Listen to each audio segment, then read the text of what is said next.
प्रश्न 22 पुनः अर्थव्यवस्था से, किंतु इस बार यह भारतीय अर्थव्यवस्था से प्रश्न है।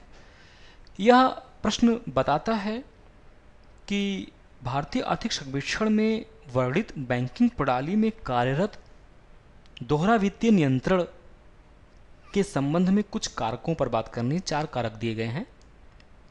एक है देयता पक्ष पर वित्तीय नियंत्रण, 2 है केंद्रीय बैंक पक्ष पर वित्तीय नियंत्रण, 3 है आस्ति पक्ष पर वित्तीय नियंत्रण और 4 है कर आरोपण पक्ष पर वित्तीय नियंत्रण।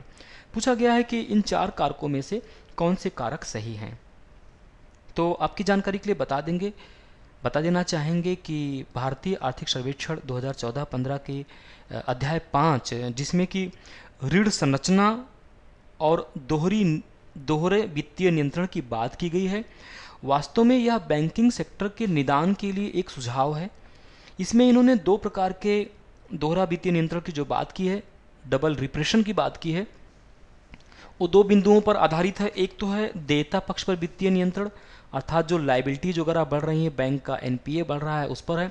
दूसरा है आस्ति पक्ष पर वित्तीय नियंत्रण।